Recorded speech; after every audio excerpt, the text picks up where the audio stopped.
afternoon, July 22nd, 2026. Special meeting of the Madera County Board of Supervisors is called to order. Father John, would you please do the invocation? And thank you so much for coming to this afternoon meeting. I appreciate it.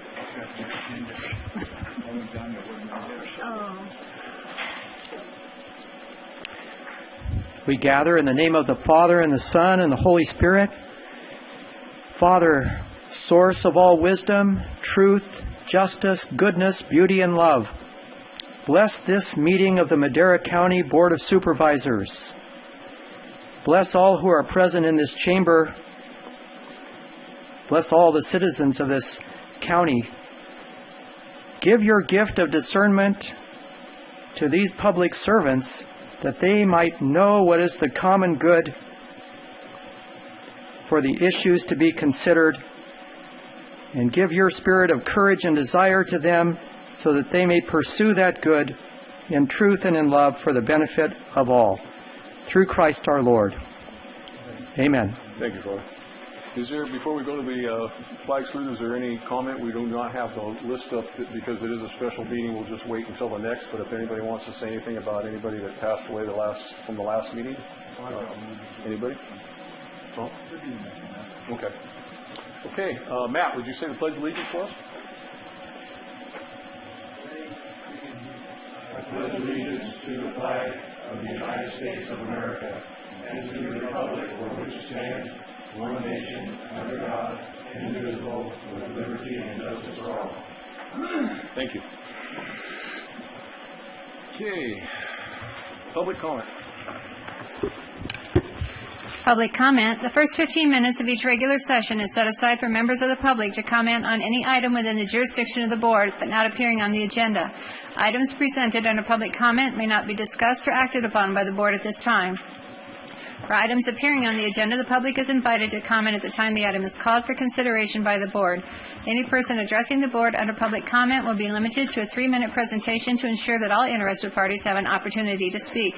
Any handouts to the board must be submitted to the chief clerk of the board for distribution to the supervisors. Anyone addressing the board needs to print their name clearly on the speaker sheet at the podium. Also, all persons addressing the board must state their name and county of residence for the record. Any public comment from the board? Any public comment from the audience? Hearing none, let's go to item 3A. Linda? 3A, Board of Supervisors Department, discussion and consideration of approval to send a letter of support to the California Water Commission for Temperance Flat Dam and Storage Project. Good afternoon, Supervisors and Chairman. Is it on? Yeah, it's on. Glenna Jarvis, District Chief of Staff for District 2 Supervisor David Rogers. I'm bringing before you today a letter of support written to the California Water Commission regarding Temperance Flat Dam.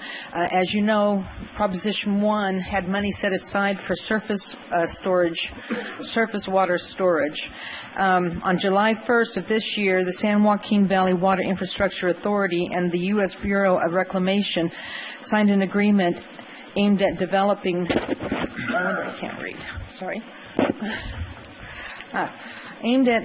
water storage through construction of Temperance Flat Dam. The document, an MOU, allows for the coordination of feasibility studies of the proposed project and seeks to develop information needed to apply for water storage project funding under Proposition 1. The letter is to support the authority's application for Prop 1 funding. It is staff's recommendation that your board sign the letter to the California Water Commission, who will be making the decisions on which projects to fund. David? Yeah, I sit on that San Joaquin Valley Water Infrastructure Authority, and the proposed dam is necessary. The fact are these, that every year we lose approximately 500,000 acre-feet due to flood releases. That's the average flood releases per year, 500,000 acre-feet.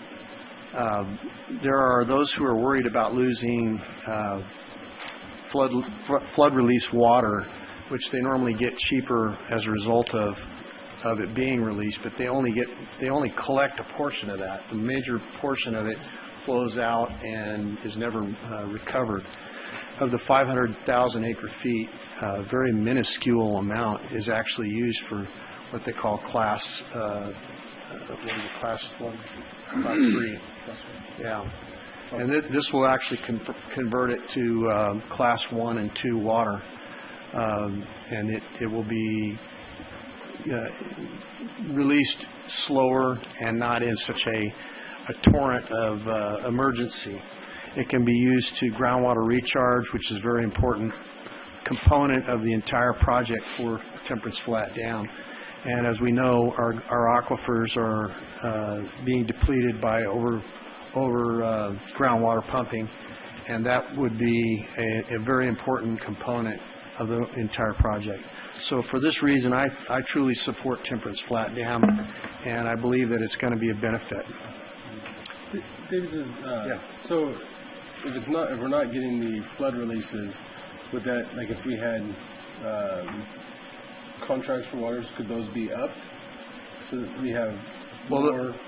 What will happen as a result of having Temperance Flat is you'll still have flood releases. It won't be as frequent or as hurried and as massive. But the fact is that water will now be collected, and the class of that water will be changed as a result of having. It'll be more expensive than it would have been previously to those who are purchasing it. I think that's our main concern at this point. But would it help to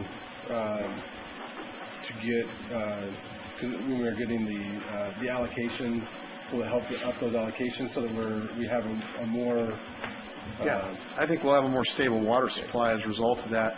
The problem in the past has been that the water, the supply from the Delta being cut off, the contractors in the north make their claim on the San Joaquin Valley River water supply, which they have first water rights to. They're Miller Lux water rights.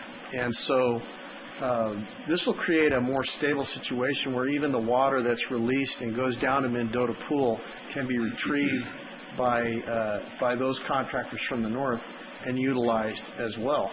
So it actually stabilizes the situation in more ways than one.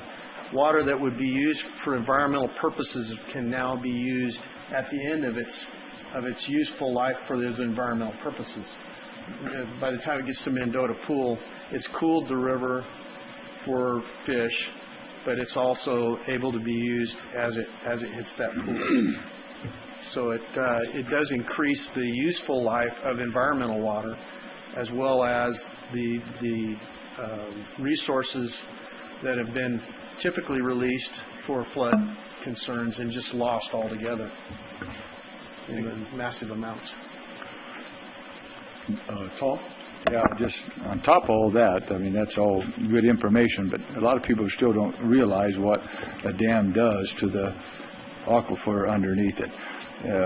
Rick, you backed up everything we've been preaching for 50 years up in the mountains with that study they did at the Flat Dam when they first started building turbine pumps and sucked all of our water table down in the 40s. And what happens when they build that dam, it's going to fill all those fissures from every place that thing is high water mark is down, full of water that will do our aquifer down here. Right. It's subterranean waters coming in from that. You don't even know how much. Even our ponds that we built on the ranch, everywhere's around it. The trees are healthier, the brushes too, but we took it all out. But up there, a lot of people don't. But that will supply our groundwater in Fresno and Madera more so than almost anything else. Whether we get a drop of water out of that, if we're going to get any water out of it for our own use, we're going to have to pay for it when they go start to build that. But the underground use that we get is free. Right. That whatever water is coming in there, and it will come. The fissures are there; they don't go away, and they will fill up, and they will start flowing down here to our aquifer and our two water basins here in Madera and the ones in Fresno. Until groundwater gets completely regulated and we don't have the ability. They can't regulate that water. That's what the best part about it. Yeah, that water will and free flow. nobody can say anything but the good Lord up there to tell us where it's going. Yeah. And that's right. it. Yeah, when you drill a well, you're actually hitting underground rivers that are already there In the mountains. as a result of water from the mountains. Yeah, not down here, but in the mountains. Not here. And that water takes several years, sometimes long periods of time, to percolate down into the aquifer. When they built the Fried Dam, all those water tables started rising the next year. Yep. Got up to where they were until now. All the farmers have sucked it all out with our almonds and pistachios, but other than that, we're in good shape if it wasn't for them. Well, it's proven, when, like you said, before the dam was built, how far the aquifer actually went down, even with the farming and the from those turbine pumps. use. And then once they put that Bryant Dam in, how much the water came up, clear out in the Dixieland area. Yeah, oh yeah. Because, That all flows that's where downhill. My family used to folks. farm out there. No matter what. Yep. You can't beat gravity. Any more from the board? Anything from the public? Bring it back to the board. Move to approve the letter. Second. Okay. First and second. Okay. Call for the I vote. don't think we have to vote on this one. It's just a letter. And we have it on we have it agendized to discuss and approve, so we need to take a vote. Okay. So we have a first from Dave, second from Max. Yeah, Supervisor Rogers? Yes. Supervisor Rodriguez? Yes. Supervisor Wheeler? Yes. Supervisor Frazier? Yes. Supervisor Farinelli? Yes. Vote passes 5-0. Thank you, Glenn. I should have asked if Julia had anything to add to that. Don't speak for her, son. She's her own department head. She don't need you sitting there doing that. 4A. 4A, Water and Natural Resources Department, unreleased restoration flows. 1, discussion and consideration of entering into United States Agreement Number 16-WC-20-4910 with the Bureau of Reclamation for unreleased restoration flows and authorize the chairman of the board to execute the agreement. 2, discussion and consideration of approval of a resolution approving agreements for the purchase of unreleased restoration flows from the Bureau of Reclamation and authorize designated officials to execute the URF agreement and providing further authorizations. Thank you, Chair. I'm sorry. Thank you, Chairman, members of the board. Just wanted to give a quick setup here to what we're talking about today. I know this was supposed to be for something else, but we've changed our way of looking at water in our contracts. In the past, when we had water as a part of our contract, unrestrained flows, which we just talked about, we didn't take advantage of them. We just left them there. So, Julia, we just need to get an actual resolution to change some of our just authorities is what this is about, but she'll give you a little explanation of how we're changing the way, even though it's not a significant amount of water, every drop counts. Yeah, so our policy is to take as much water as we can into the county. We have some significant decisions to make in the future as far as groundwater management, and the more that we can leverage our resources and our existing contracts now, the better we look in the future. So what you have in front of you is a request for authorization to enter into a contract with the United States Bureau of Reclamation for 19 acre-feet of unreleased restoration flows. We've done this before in the county. This is Tier 2 of the releases. In Tier 1, the county took 8 acre-feet of, they're called URFs, unreleased restoration flows. And what those are is the San Joaquin River Settlement calls for 800,000 acre-feet of water to be released for the environment, for fish, essentially.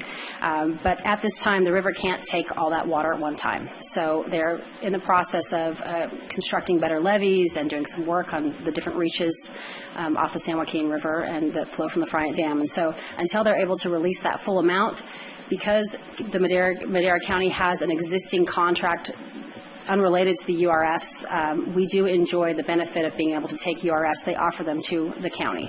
And so this is Tier 2. Tier 1, we took 8 acre-feet. Tier 2, we've been offered 19. It's a very small amount of water. But what we've done also is we've decided to leverage our other contract, our CVP contract, Central Valley Project contract for Class 1 water. And we have brought an additional 100 acre-feet of water into Madera County. We were able to negotiate a sale with Chowchilla Water District. We purchased this water at a very average rate for municipal and industrial water, and we were able to make a small profit on it. So that's where we sit today. Brett?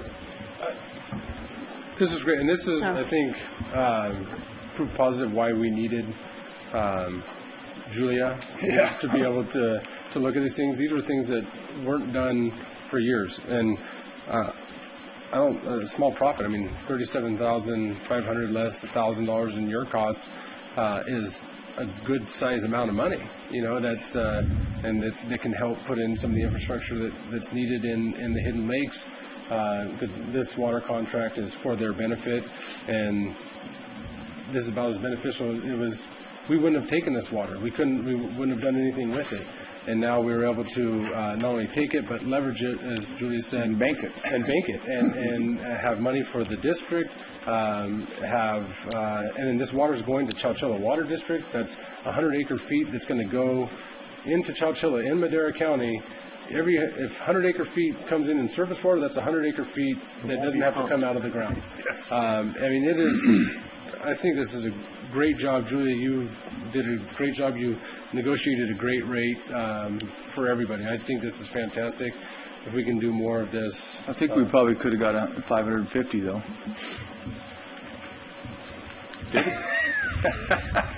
We got a buyer, Tom? I'm very happy about this. 6 hours late. I'm very happy about this process and what's going on and the job you're doing on this. And we just want to continue to maximize in that area because it's so critical to the future. And like Brett said, that's 100 acre feet that won't have to be pumped out of the ground. 109 acre Every bit feet. counts. Every bit counts. And I think it's important also to note that there was 150 acre feet that was that we could take in terms of the allocation on the 200 acre contract with for the benefit of Hidden Lakes. They generally use between 44 to 50 acre feet per year for the homes that are there. 50 acre feet of that is still left up there for the benefit of Hidden Lakes. So they're still whole. There'll be carryover into next year of this 50 acre feet. So it's win, win, or win. Winner. Yep. Good job. I want to thank Julia for working on this. I know the whole thing when we first started until she started really digging into it was it would cost more for the paperwork than it would to buy the water. But after looking into it, it was one of those use it or lose it type programs too. If we didn't put it down that we're going to use it or sell it or whatever, it would start diminishing. So I really want to thank you for working on that. And now we figured out how to give back to the area this money that they'll make. The only question I have is why does staff have to authorize this improvement agreement besides the board?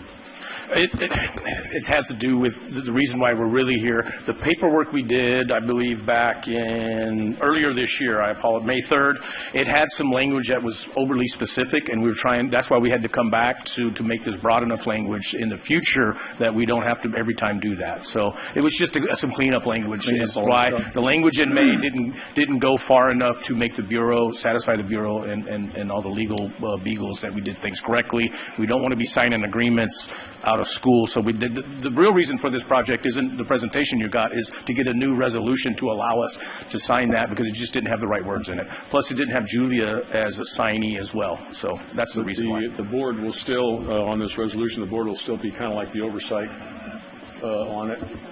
Well, yes, you always retain oversight. Approved by the board, not just by. Well, yes, sir. So what this is doing, let me be clear to the board. I don't want to. Yeah, thanks, Regina. I don't want to say anything wrong. This will allow in the future when we have unrestrained flows, because they're not a lot, right, that either I or the Public Works Director or Water and Natural Resources have the ability to accept this water. All we're signing to do is accept the water. Right, and we can take it from there to bring it to us.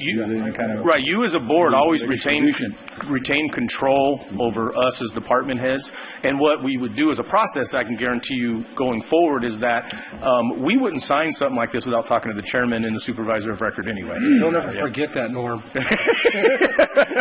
So but the real reason is that we just needed some cleanup language, but I want to be clear to the board. This is authorizing us to accept these future flood or URFs, right, but we would always keep you in the loop. Yes. Okay. That's all I have. Anything from the public? Back to the board. I move to approve item 4A. Second. I have a first from Brett, second from Dave. Call for the vote. Supervisor Frazier? Yes. Supervisor Rogers? Yes. Supervisor Rodriguez? Yes. Supervisor Wheeler? Yes. Supervisor Farinelli? Yes. Vote passes 5-0. Thank Now you, for guys. the one that, why we're here and dear to us, to 4B. County Administration Department Public Safety Sales Tax Measure. 1, presentation on the draft expenditure plan for the proposed sales tax measure for public safety services.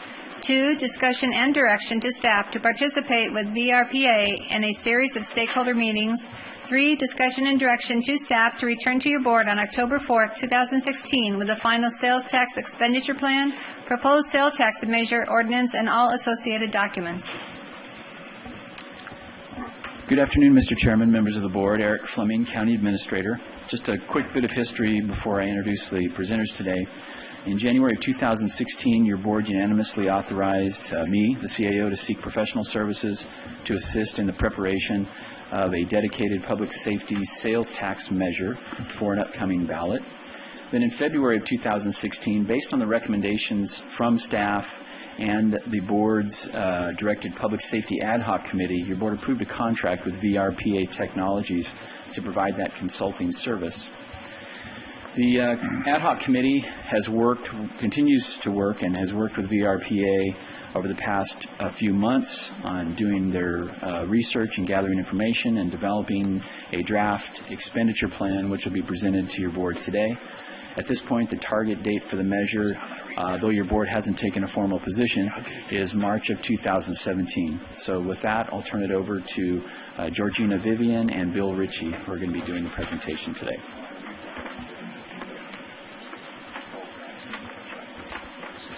Good afternoon, Mr. Chairman and members of the board, county staff, and interested public. My name is Bill Ritchie of Raymond, and I am a citizen member of the ad hoc committee for consideration of the proposed public safety. Excuse me, before you, yes. could you speak up some? I'm really having a hard time. Can we turn the volume up or something on the speakers? Can't do it, huh? Okay, thank you. Okay, I can speak much I didn't wear my louder. hearing aids today. I'm sorry. I didn't want to All listen right. about taxes. It hurts my ears. Mr. Chairman and board members, thank you for calling this special meeting to consider the public safety proposal.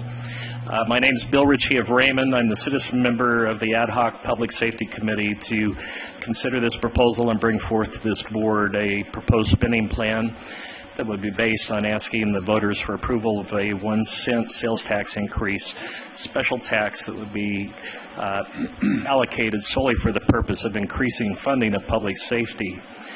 I'm here today as your board and many previous boards have grappled for years with declining revenues on how to adequately fund not only maintaining the level of public services that has been difficult through recent years, but also meeting the needs of growth of the county. And with the economic conditions and state mandates and taking of our local revenues, I understand it's been very difficult to meet these needs. The proposal today outlines some of the needs that have been talked about before this board. As background again, CAL FIRE is the contracted fire agency for Madera County and oversees the county's role in operating the paid call firefighter staff or the volunteer staff. County's enjoyed a relationship with CAL FIRE since 1928. The current staffing routine or plan that the CAL FIRE or County Fire implements here in this county has remained relatively stable since 1928 at approximately 5 stations with 1 firefighter 24/7, and then of course Station 8 Chuck Chansey with 2 24/7. In these recent years, we've seen a decline in paid call firefighters from several hundred now to probably less than 100 paid call firefighters that are active countywide. During recent years, there's been closure of Station 4 Dairyland, Station 13 and Coarsegold. There are several other stations in the valley and mountains that are down literally to 1 to 2 or 3 active PCFs, and some of those stations have trouble in meeting the staffing requirements in response to calls. Capital needs of the department have been discussed before, such as replacing aged facilities and the need for new stations. These findings with regard to the fire department have been affirmed in presentations before the board in 2008 by Citygate and Associates, which at that time identified approximately a $10 million need if a countywide fire department was staffed at a full fire department standards. and potentially up to as much as $40 million in capital needs for replacement facilities and future facilities for fire stations. In 2011, Chief Gary Gilbert, former board member, presented to the county a report also focusing on decline and retention and recruitment of new paid call firefighters. Much has been shared with the board that with decline in volunteerism due to family demands, economics, where jobs don't allow volunteer paid call firefighters to leave for calls. Situations like that which make it virtually very difficult to find adequate numbers of volunteers to handle the calls on a 24/7 basis. The Sheriff's Office similarly has struggled to maintain adequate staffing during recent years of growth. We've sat down and we've tried to allocate and recommend a plan today based upon the best use of still what is a limited amount of money but a significant improvement. And the ad hoc committee today presents a report which allocates and recommends approximately 80% of the funds to the fire department and 20% of the funds to the sheriff's department. The rationale for our 80-20 split is that with regards to the fire department, as we're dealing with a 1920 staffing model, we really need to look at trying to build almost a department from scratch with these enhancements. I'll highlight the funding improvements and what this allows briefly. For the fire department, this 6-year plan out of a 20-year tax proposal would gradually increase the number of firefighters staffed on county fire engines from 1 firefighter to 2 firefighters 24/7. In year 1 of the plan, we would start out with 6 additional full-time equivalents at 3 stations, and by year 6, expand that to all 5 stations, which currently only have 1 firefighter on 24/7. This would add a net increase of full-time firefighters of 10 to increase manning at current stations. In years 1, 2, and 3 of the proposed plan, this also would fund new stations that are staffed at Bass Lake, North Fork, and Chowchilla. It would require approximately 5 full-time equivalents for each of those stations. That would result in a net increase of approximately 15 full-time equivalent firefighters. Particularly with regards to the 3 communities that I discussed here, in Raymond, in North Fork and Bass Lake, this would improve approximately 8,500 addresses of unique residences and commercial locations just in those 2 communities alone, and would essentially provide almost a 20-mile span of coverage of full-time county resources that's currently staffed only by volunteers. Bass Lake in particular has 1 volunteer at that engine and cannot respond to all the calls. Similarly, Chowchilla in an unincorporated area would see a significant improvement to coverage of county residents. One caveat here is the funding proposal today does not fund any capital expenses for station modifications that would be required at current stations or replacement facilities. It does, however, fund a new fire engine at each of the 3 proposed staff fire stations. And also importantly, it doubles the funding for paid call firefighter funding from the current budget of $235,000 to approximately $470,000, with the focus of these funds to be applied to assist the paid call firefighters with training requirements and with the response to emergency medical aid calls for which they're not currently compensated. With regard to the Sheriff's Office, to help put more deputies out on the street, initially the plan would fund 7 new deputy positions, and by year 6 would also fund 2 more positions for a total of 9 additional deputies to our current force that's funded in this year's budget. Those are the highlights of the plan.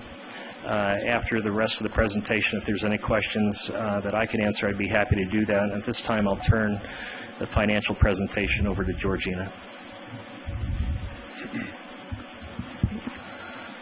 Thank you. Good afternoon, members of the board. My name is Georgina Vivian. I'm president of VRPA Technologies. We were retained by the county to assist with preparation of the expenditure plan for the proposed public safety sales tax measure.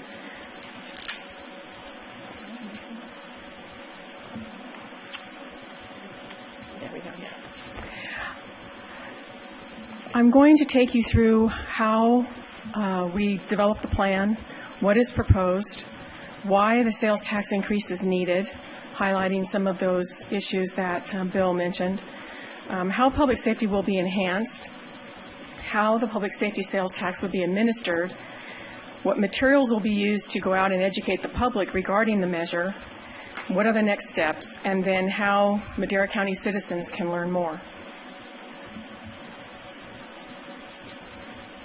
So what has been accomplished? As Bill mentioned, there was an ad hoc committee. They've met a number of times to discuss the department needs, both in the fire department as well as in the sheriff's department. We also had a poll that was done this last March, an opinion poll, to determine what the level of support for a sales tax measure might be within the unincorporated area of the county.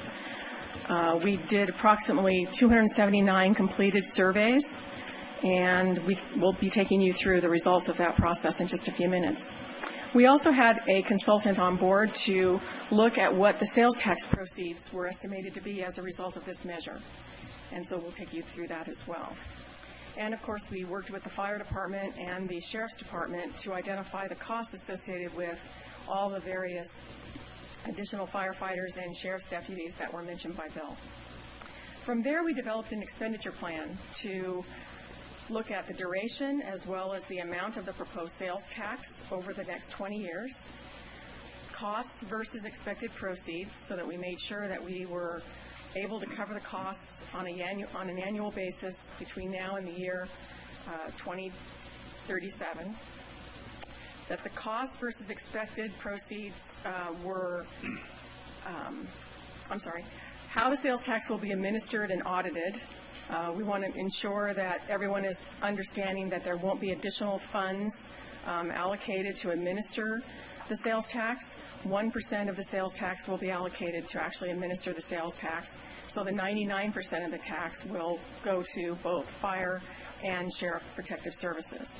And there will be annual audits to ensure that the money is spent properly. And of course, formation of a citizen oversight committee, similar to the Measure T here in Madera County. Citizens Oversight Committee will review the audits, will review the plan, work with administrative staff to ensure that the sales tax is being spent properly and in accordance with the plan. So what is proposed?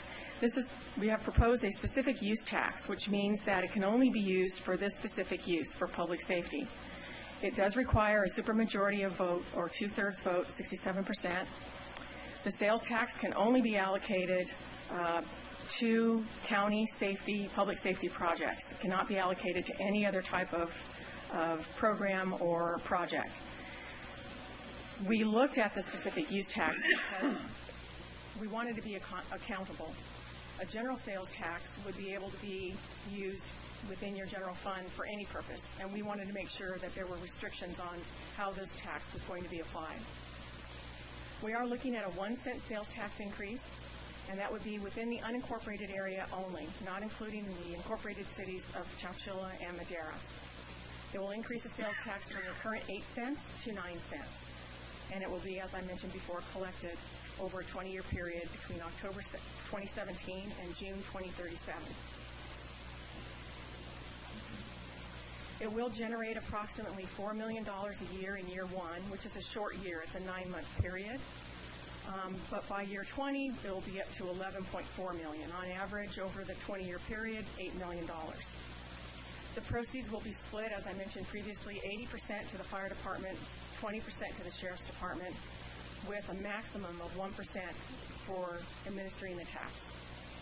The half-cent sales tax, if we were to look at that instead of a cent sales tax, would not be adequate to make any significant enhancements in firefighting services or in sheriff deputy services within the county.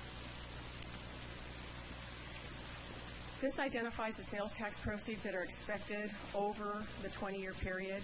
We looked at a 4% rate of growth, which is basically what's been occurring within Madera County in the past, and we applied that into the future. You can see year one is a 9-month year because we're not starting collecting the tax until October of 2017. If it's passed in March of 2017, it takes 6 months before we can actually collect the tax. So it would start being collected in October of 2017. So why is the tax needed?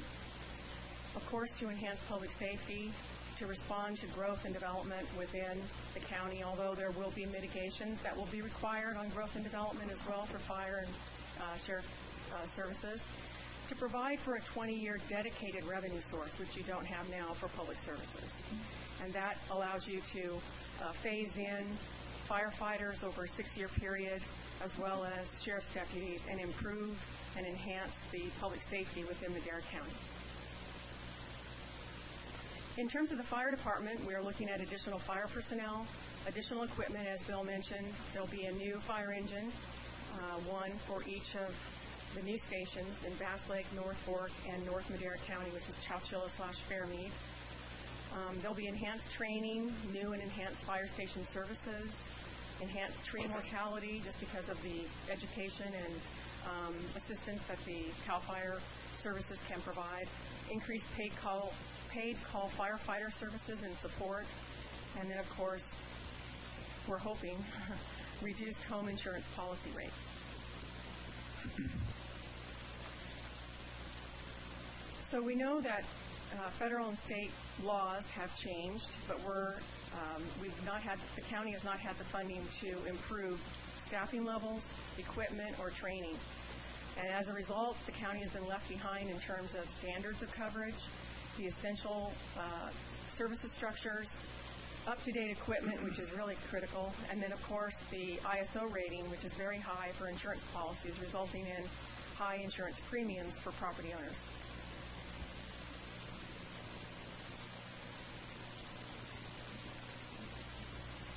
In terms of the Sheriff's Department, we are looking with the additional deputies phased again in over a 6-year period, going from 7 to 9 deputies, improved response times, increased protection service coverage, reduced crime, of course, safer county environment, and then, of course, enhanced community involvement in education.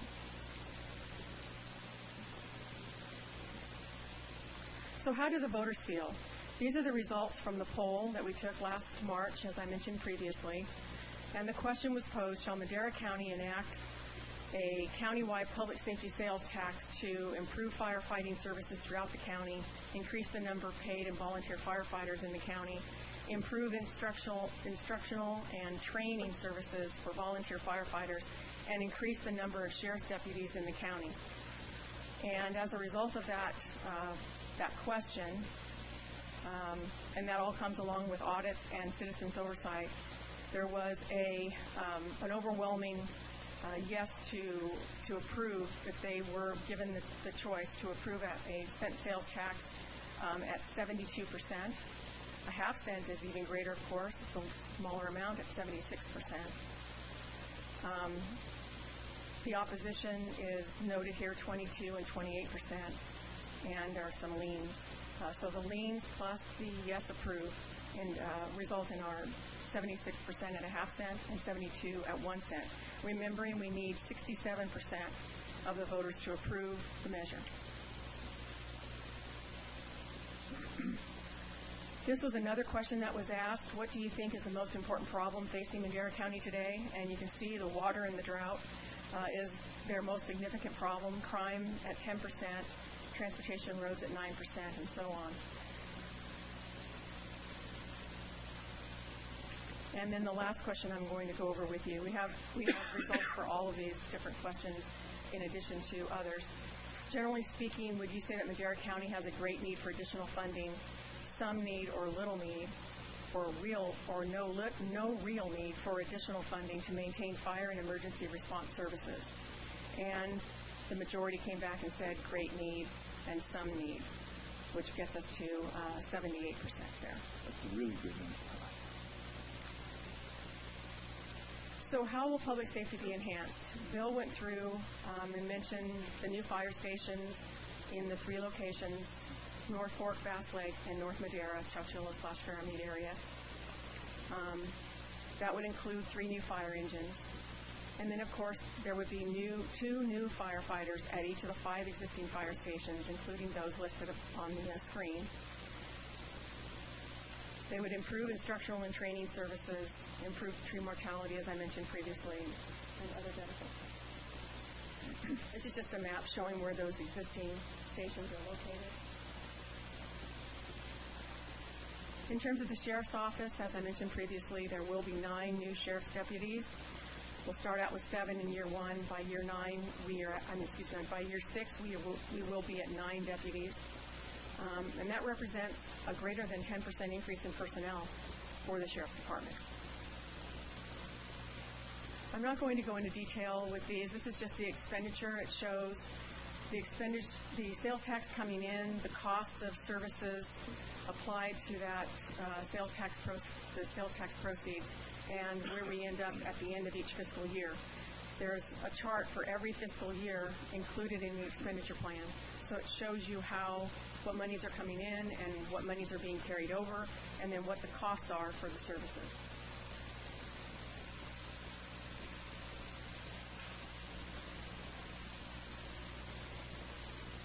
So how will the sales tax be administered? As I mentioned before, a maximum of 1% of the sales tax measure will be allocated to administrative services to oversee the measure, including working with the Citizens Oversight Committee, hiring auditors or providing for an annual audit of the proceeds, and then, of course, any expenditure plan updates and amendments, which will need to occur because costs are going to change, and so will the proceeds as they come in. Hopefully they'll be greater than what we've anticipated. It should be noted that county administrative staff will not be increased as a result of this sales tax measure. How will the promises of the measure be kept? We want to make sure that that any promises we make to the public will come to fruition. The worst thing that could happen is if we make promises and then we're not able to deliver them. So there will be annual audits that will be performed by certified firms, and there will, as I mentioned before, be a Citizens Oversight Committee. They'll be formed within 6 months of the sales tax passage. The Citizens Oversight Committee cannot be amended out of the expenditure plan. It will be a 7-member committee with representatives from the Board of Supervisors. We'll hold one formal meeting annually with additional meetings scheduled as needed, and meetings will be noticed and open to the public. One from each supervisor district, no supervisor representation on the actual... No. And then 2 at large. It's just like the transportation. Yeah, I just wanted to make that. I think people know that, huh? Yeah. Our Citizens Oversight Committee is us. Yeah. 2 at large. Ain't gonna happen, huh? So what materials will be used to educate the public? Because that's really the next phase of this process. We have a PowerPoint presentation that we have included. It's basically the same PowerPoint presentation I'm making to you today, with a few slides less. The draft expenditure plan, which you have in your packet, the educational flyer, which is noted on the screen, a complete list of frequently asked questions, and then all of these materials will be placed on the web page. We've already worked it out with your IT department, and we'll have those posted in the next couple of days. And then, of course, other media to educate the public. So beyond this, what are the next steps? Go out and educate the public about the sales tax measure. We're going to do that meeting with various groups around the county. We've already scheduled a number of groups. Our first presentation will be on Thursday. So we're going to meet with those stakeholders. We're also going to do one-on-one interviews with influential people within Madera County and get their opinions about the survey as well, about the sales tax measure. We're going to prepare the sales tax ordinance for readings by your board for October of this year, and then forward the ballot measure once it's approved by your board to the county clerk, and she will include that in the March 2017 ballot. So how the public will be able to learn more, they'll be able to attend the presentations that we're scheduling, they'll be able to visit the sales tax webpage, they'll be able to attend your meetings in October, the 4th and the 18th, and then they can contact any number of us who we're on the ad hoc committee and have been working to put this measure together. And that's it. So Bill and I, as well as anyone from CAL FIRE and the Sheriff's Department, are here to lighting up, so answer any of your questions. Tom? Well, first of all, you guys have done it, you and Georgina, your group, and Bill have done an exceptionally great job of educating us. And I have in our meetings, we've been meeting probably every 2 or 3 weeks as regular as clockwork, trying to get this all situated. And it's just, and I've been trying to get this, something like this for almost 10 years. And I've talked about it continually at my town hall meetings. And it's really been funny that not very many people have ever been against it. So that's what's really been doing that. Without this chance to do this, we will never get our insurance rates lowered. The ISO rating will never go lower, no matter what, until we get our staff, our station staff, properly. And we've got to have them, and you've got to have volunteers, because that also, they use that as a part of their ISO rating. If you guys haven't looked at that, you got to really do it. And Chowchilla and the mountains are the worst right now. And what I think is the best thing about this, we as supervisors are not making that decision. We're letting the people make that decision out there. The people get to vote where they want it. They'll get to vote to see if they want more public safety. It's all up to them. It's not in our backs. We're going to give them this opportunity to do that with all the correct facts, which most of the time don't ever get out there. When we done the Measure T and the Measure A both, I was campaigning on Measure T, but the Measure A I just helped because I thought it was so important for our roads. There's only 17 counties in the state that's done that, and we've done it twice because of the good job that like Georgina's group does and educating the people. I have about 10 or 12 town halls every year, and I can't tell you how positive it's been since I've been talking about this the last year, actually going to put it on the ballot. I have probably 99% positive on it. I've got people on the street tell me about it. When are you going to do it? When can I get a sign? I want to push this. I want to help you. The chambers, every chamber up there, we have a chamber alliance meeting. They're all want to know when we can get this going so they can start helping us. So the businesses are on board. The private people are on board. And we have been inadequately funding our fire and sheriff for 20 to 30 years. Our fire, like Bill said, it hasn't changed. When I first got elected, I couldn't believe how it hasn't changed. We haven't done nothing. We bought 6 fire trucks that first year I was on the board. We haven't bought one since. We've already talked to our staff, and they're going to start a replacement program that's over and above this for try to get a fire truck every year now that we've got to do in Madera County. We haven't done it. We really fell behind. All our other vehicles, we got a replacement plan. We've never had that. So we got that thing going. So I can't tell you how happy I am that we're at this point now and that we can actually move forward and let the people have the chance to have better services in every facet of it. I mean, wrecks, heart attacks, fires, you name it. This will help them. So thank you, too, and thank you, Board, for getting us this far. Fred? I'm sorry, David? Yes, with ISO ratings at their maximum, our insurance rates are also at their maximum. Yep. And it's kicked out. It has a direct correlation. And the reality is that with a lower ISO rating, we'll also have lower insurance, which I believe will correspondingly work with the sales tax. We'll actually be paying less, I think, overall for this lower ISO rating than we would be without it. And so it does make a lot of sense in that regard. I had one question in the circumstance here. Where would we be at a 9% sales tax as compared to surrounding areas?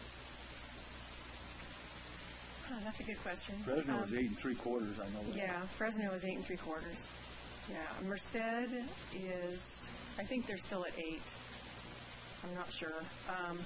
Some of the others to the north are higher. They're 8 3/4 to 9. There's one in the valley that's 10. I don't know which one it is. I think it's probably San Joaquin. San Joaquin. I think San Joaquin is pretty high. Right. And Tulare is at least 8, not 8.5. Might be at 8.5 at this point.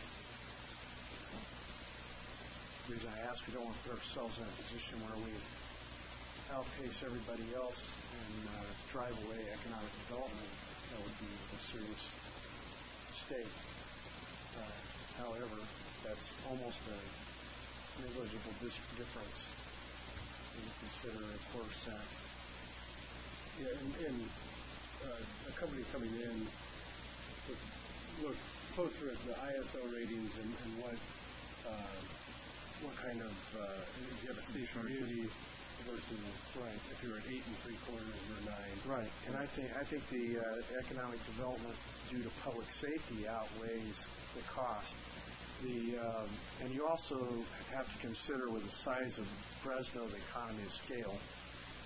They have a much larger base of sales tax coming in, so it does bode well for us that we would be that close in the circumstance, I think, and that we are actually much lower right now than most. So that's unique.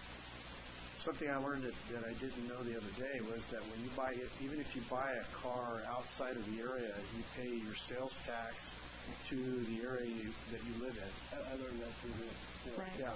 Yep. Well, I learned it by buying a car, so I was pretty happy about it. Still buy Madera County. I was shopping around, and always return to source. I really was hesitant to buy out of the area until I found out the sales tax went here anyway. So it just made good sense. So anyway, Britt?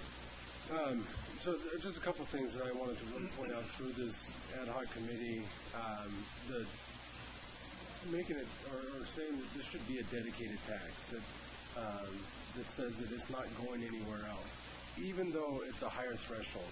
And this was strange to me that I learned through this. A general tax only has to be passed at 50 plus 1, which should be the exact opposite way in my opinion. But it's not. And even with that, we still said, no, we want to make sure that if this is being collected, it's going to be collected and used for what the intended purpose was, as long as it's being collected. And so I think that's an important point to see that, and it also has a no regression. So what's the word? We're not going to just say, okay, we bring in this tax and now we just back it out of the general fund, what we were paying before through the deputy Right, sheriff. You can't replace existing services with any of the proceeds from this tax. So this is really dedicated. We can't just say, yeah, we did a specific tax, but we'll just lower our funding levels out of the general fund and then replace it. I think that's a very important key point there. Yeah. So, we're looking at this as, when I said at the beginning I was happy that the board trusted me and Tom to look at this, and so that we could, because Tom doesn't like taxes, I don't like taxes, no one on this board likes taxes, but if you need one, and this is the most pure form of taxation with representation, it is the people get to vote on it and say, yes, we want it, no, we don't want it, and we're comfortable with the levels that we have. We can't levy this tax, the people can levy it on themselves, and so we wanted to make sure, and with our ad hoc committee, got together and said, how can we best protect the taxpayers and get, if this is what they're going to say they're going to tax themselves for, this is what we want it to be for. So I think that's an important point to put out, and I think this has been a great presentation. It's been great working with you and the ad hoc committee on this, and I think we have a good product to go out to the people and let them make their decisions. Right? What Tom just said, that he's been thinking about this sales tax for the last 10, 15 years. Well, that is true, but, we didn't have the money during those times to be able to do something like this. Right. It had to go to a sales tax. I sold insurance for 24 years, and I could see the rates going up, especially up in the foothills. And when you get into, I call that town class 8 and 9, the companies started dropping out. State Farm dropped out. Allstate dropped out. They wouldn't sell insurance up there because they could see that there was a catastrophe ready to happen. Anytime you're 5 miles from a nearest fire station, it's a total, you're not going to save a home or a dwelling. So that was a situation there. What's happening now, the condition dictate that we have this type of approach because you'll get more favorable comment from the people because they see that it's needed. They are the people that are going to suffer if something happens. Fires are happening all over the place up there, Highway 41, all over the place, and they have put them out. But one of these fires is just going to get away from the Cal Fire, and it's going to destroy a lot of dwellings. So this is a good thing to do. Like I'll repeat myself, it's up to the people to decide whether they want to protect their property, and I believe they do. And the city's doing the same thing. They have their own tax approach, and we have this. So as far as I'm concerned, I certainly support it because we have to do something. And as far as the sheriff department, we don't have enough officers out there. Those poor guys are out there by themselves, and when they ask for support, it takes a while to get that extra car out there. Then things are getting worse and worse and worse. And so we have to do something to protect our public safety. And I think this approach is, perhaps it's not perfect, but it's a good approach. And I don't see anybody here that will say no to this approach. Thank you, Mr. Chairman. Yeah, thank you, Board, too, and thank you for putting Brett and I on that committee.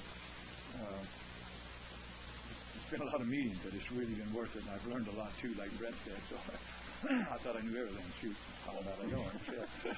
But what's really what's really neat about this sales tax is that the average person in the Central Valley only pays $200 to $300 a year in their sales tax what they buy right now. That's what the average person pays for a whole year. And our insurance rates, all of them have gone up from $300 to $3,000 are canceled. So the money that they'll save if we can get that ISO rating to go down, which we won't get it to go down unless we do this, will outweigh this all the heck for what this average person pays right now. And you know what's the other good thing about it? Everybody pays it. If you only make $100 a year, you buy what you can afford. The tourists pay it. We have over 1 million cars. That's cars, not the people. Comes through our South Gate Yosemite. 1 million cars a year. And I tell you, I can't tell you that I bet you 3/4 of them stop in Madera County. So they pay that sales tax. And the visitors pay it. And then the rest of it is on our back. I bet you our sales tax income in Madera County is probably half from tourists and visitors. You said the average is $200? $200 to $300 a year. So what you pay. So that, based on this, they pay $225 per year. Yeah. About $25 extra. Yeah. It's amazing what that is. I mean, thank you guys. Yeah, I wanted to also say that, if we hadn't have gotten our fiscal house in order, if we hadn't already made the efforts we've made over the last 5-6 years, that we took when I came on the board, it was 2011, there was $12 million deficit. We cut the budget, we furloughed people, we laid people off, we restructured government, we cut everywhere we could cut. We were looking for places to save money. We sold surplus property. We took the waste out of government as much as possible. And I would say that this is a very lean institution right now. As a businessman of 30 years, I've looked at it from every way to Sunday, sideways and upside down. And I can tell you that this is probably the leanest institution in this valley, and maybe in the entire state of California. We keep getting national awards and national recognition for what we're doing. We just got one at NACO for our 311 system. We do more with less, and we've been doing that for some time. But there comes a point at which you have to weigh the situation, and we're in a position now where we don't have the resources to boost our situation where we need to be, and we have to look at the importance of protecting the public. how important that is. And that is the number one job of government, is to protect the public. If we don't get that right, we're useless as an institution. So let's move forward with putting this before the people. And I like what Brett said. This is purest form of representation. They're going to decide whether they want it or don't want it, whether they're happy with the current situation. Gee, I get to make the last comment. Not yet, Tom. I really just want to thank this HAB-HOC committee to keeping it to public safety. I think it's outstanding what you guys did. I think it's outstanding that you have a sunset clause on it. I think every bill that comes out of California should have a sunset clause on it. Outstanding. The sad part about some of the things that we wouldn't be asking for so much is if we'd had a casino out here on 17, the MOU would have gave us a couple sheriffs and a station and fire station and stuff like that already. That would have been built in 2009, so that's kind of upsetting. The other thing that upsets me a lot is basically the state and Fed taking a lot of the things what David talked about out of control of the counties. This budget that we've had this last time was over 2 to 3% higher coming stuff that is mandated from the state and Fed that we had to put in our budget this year. So every single year we keep on losing a little bit of control of our own county. This Board of Supervisors does. And I think by what we've done in the last 4 years, like Dave was saying, has made it lean. And I'll tell you, the new managers and heads of staff that we have are just absolutely doing an outstanding job for Madera County and the taxpayers of Madera County. The other thing I want to really thank again the HAB-HOC committee of not calling it a fund like the city of Madera is doing, but actually calling it a tax, and again sticking to fire and public safety, just outstanding. And the thing is looking over this whole thing, looks like you need to convince about 47% more of the people that this is needed. I looked over your questions, some very good questions. I hope all the board looked over the questions. Some concerns there, and I'll tell you again, congratulations to the HAB-HOC committee. Did a great job, and now it looks to me like it's up to the voters. Thank you. Anybody from the public? Besides Dale?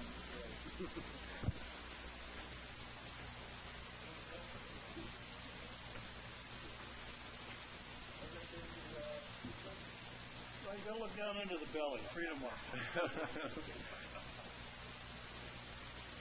Thanks, Tom. Dale Drosen, Madera County. Can you hear me okay? Yes. You all know me. Most of the people in the audience know me. I don't trust my government. I think you have to be careful. I'd like to hear from CAL FIRE on how much this is actually going to affect the ISO rating, on what percentage of people up there. If you sell this hard on how much they're going to save on their ISO rating and it doesn't come true, there's going to be a lot of upset people. I don't think it's going to make that big a difference in the ISO ratings except right around the stations. My place up at Savage Road is just a few miles from Chukchansi, 2-engine station. My ISO rating isn't real low there. So you need to be careful on that. Pardon? Is not.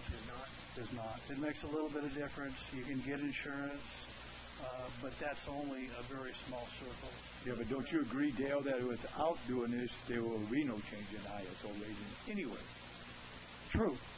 I'm just saying, don't oversell it. I know it's not every place, but if we're going to get any change, we've got to have this done. That's fine. My point is, don't oversell it.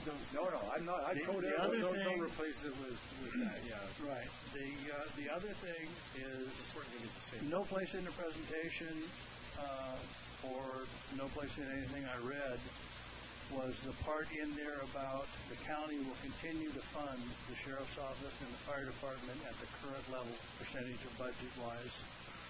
That needs to be in there because I and a lot of old codgers like me have seen a lot of these go by, and the funding slowly slides out, and only half of what you voted for is actually going to improve it. The rest is going to backfill behind the funds that went to pet projects. I'll shoot the first one that does it, too. Guarantee you that. And we'll have 9 more deputies. I'll buy to your take ammunition. You don't have to. I got plenty. But that needs to be in the cell. Yeah, and that's why I tried to make that point. I think it's in there someplace. A lot, and so I think we'll get it. I see Georgina shaking her head. I think it's in there, isn't it? We'll make sure that We got burned on high-speed rail, and the stuff was in writing. And, if it isn't in writing, it's just the board said we're going to do this. We want it in writing. It needs to be part of that. Absolutely. But I'd like to hear from fire how much the ISO rating will be affected in the different areas that we have that. Thanks, Dave. Nancy Corporate, Fire Chief, Madera County Fire and CAL FIRE. There's no way for me to give you a definitive answer on how the ISO ratings are going to be addressed. Those are particular with that structure and who their particular insurance company is. What I can tell you is that it's absolutely subjective. There's other criteria that your insurance companies use besides just your ISO rating. They also go by the number of insurers they have in their area. For instance, let's say insurance company X has 20 homes that they're insuring in YLP, Yosemite Lakes Park, and they've decided that that's the liability they're willing. At that point, they then increase their insurance levels so that they don't get more people. So there's other criteria that your insurance companies use. But what I can tell you about the ISO is exactly what Supervisor Wheeler has mentioned, is the only way we're ever going to work toward that improvement is if there's some address to the staffing and the water. Those are where we lose our biggest numbers, and that's something you can't fix except for through some sort of monetary fix. You have to pay for bodies. And then from there, you pay for the equipment that brings the water. So we don't have enough water tenders in the area. That's one of the points that we lose. We don't have fire hydrants in our area. If you're in the city, you obviously get a better ISO rating because there's usually a fire hydrant fairly close. But there's no way for me to tell you exactly how many people are going to be affected. The other thing is not all insurance companies use ISO to make their determination. Right. So, if you say, well, insurance company B uses ISO, then that person might be able to say they have an opportunity to maybe improve their ISO. But if insurance company X doesn't, for instance, those are the folks that people are getting their insurance through now because they've been canceled by other insurance companies. So they're going to the agents that don't use maybe an ISO rating as their only criteria to develop their insurance structure. So I would love to answer your question totally, Dale, but there's really no ability for me to do that. But I do agree with Tom that this has to be one aspect because you can't improve your ISO rating if you don't improve the staffing. That's where we lost our greatest amount of money. Our greatest amount of points, sorry. So this has to be that one way that we work on that. Any other questions about? There's CAL FIRE Chief / insurance expert. Is that no, absolutely not. Absolutely not. And I do have a friend that works in the insurance business in Atwater, and we did do this initiative in Atwater. That's where I got the idea. It was because we started there. We were successful there. It's the exact same structure where it's a special tax. It can only be utilized for public safety. And we were able to go to looks like a 2. We just got our ISO back, and they've been at 4 and 5 in the city, and we're going to go to a 2.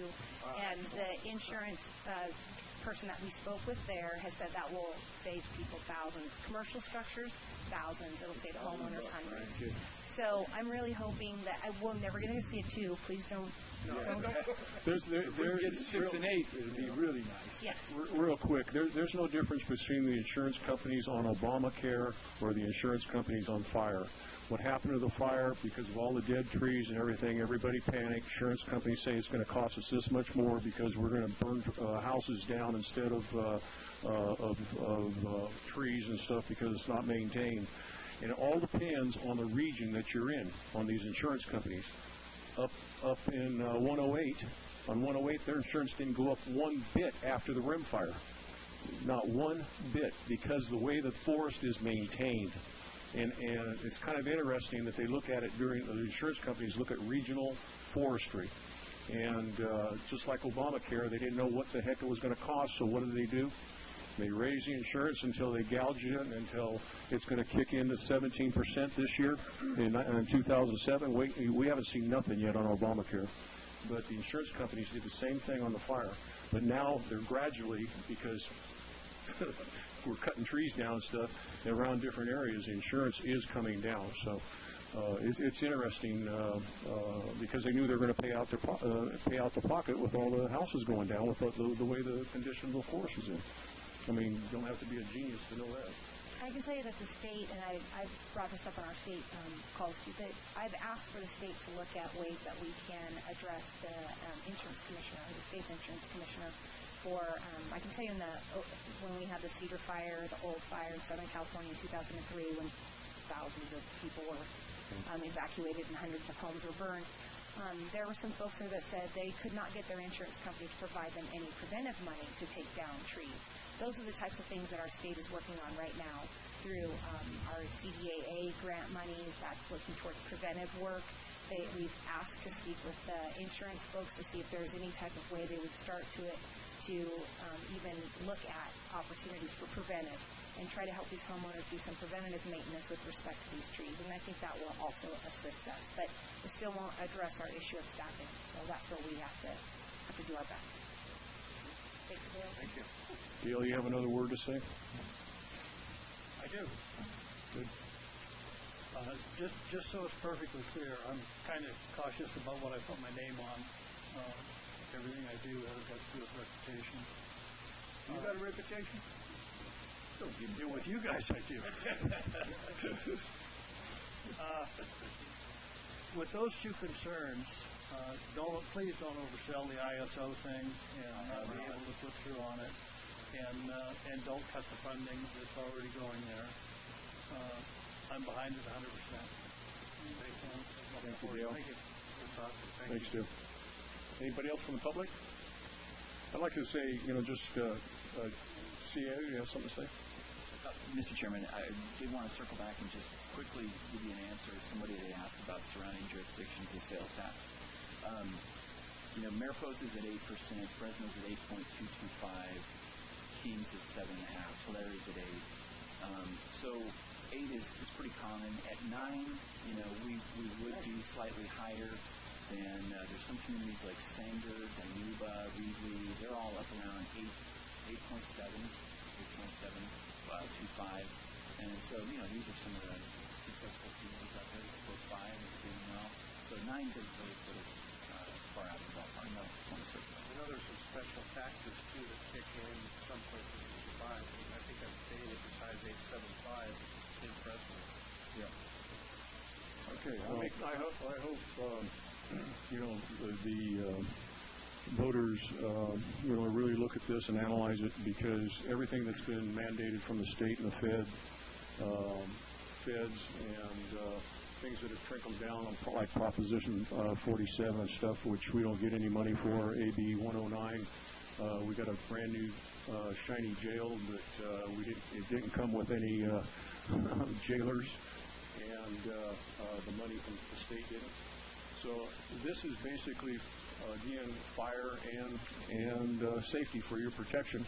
And with the money not trickling down from the state and the feds like it should be doing to counties, this is a necessary tax to keep everybody safe out there. So, I make a motion we approve 4B, 2, and 3. Second. I have a first and a second. First from Tom, second from Brett. Call for the vote. Supervisor Wheeler? Yes. Supervisor Frazier? Yes. Supervisor Rodriguez? Yes. Supervisor Rogers? Yes. Supervisor Farinelli? Yes. Vote passes 5-0. Thank you guys so much. Anything else? Meeting adjourned. Thank you.